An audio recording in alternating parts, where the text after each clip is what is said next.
Hej piger, det er blevet den 22. december, og vi skal have endnu et afsnit af julekalenderen her på Krævit. Denne her gang der skal vi bruge rigtig mange dice. Vi skal bruge de her 2 runde dice. Dem har jeg brugt før til et layout, men i dag vil jeg bruge dem til noget andet. Jeg synes, de er rigtig alsidige. Så skal vi bruge en masse af de her firkant dice fra det store firkantsæt med 16 dice i. Der er de her 2. Og så er der 2 mindre, som vi skal bruge til at sætte noget tekst på. Derudover så har jeg også grebet fat i en af embossing foldernes i dag. Dem har jeg egentlig været ret dårlig til at bruge under julekalenderen. Men den her, den er rigtig, rigtig sød. Den har sådan nogle knapper, og jeg synes, der er noget lidt maskulint over den.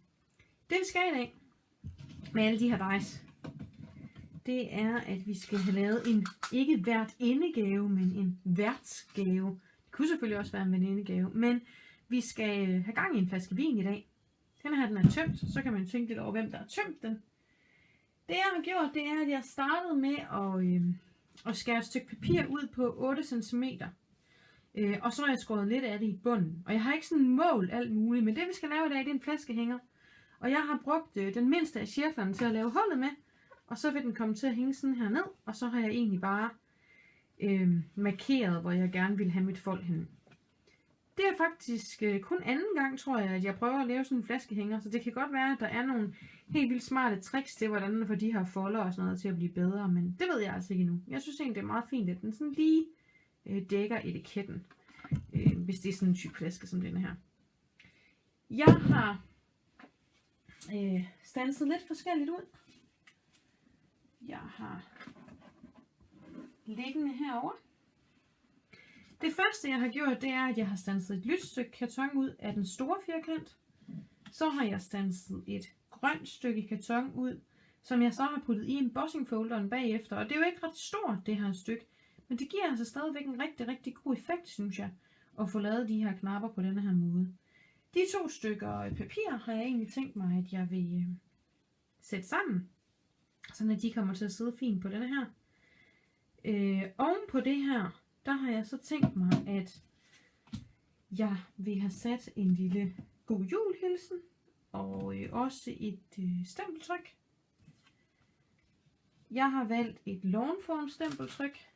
Det er det her stempel med den lille kanin og så den tilhørende die, jeg har brugt.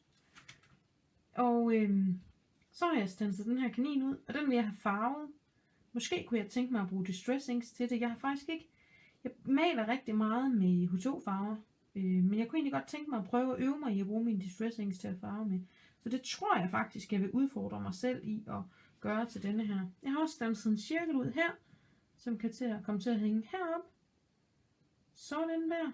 Nu må jeg få sat det fast. Og så har jeg også lavet denne her lille god jul hilsen, som jeg tænker skal sidde hernede. Noget af det skal måske hæves op på skumpuder. Det er jeg ikke sådan helt besluttet mig for endnu. På den måde så tænker jeg egentlig, at jeg får et fint lille tag. Nede for neden har jeg brugt en Stampin' Up punch.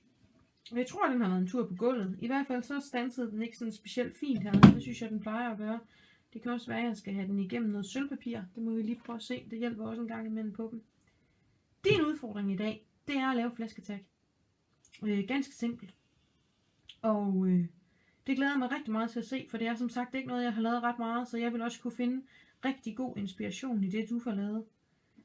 Tak fordi du kiggede med, og vi ses igen i morgen til næste afsnit af julekalenderen her på Krævit. Hej hej!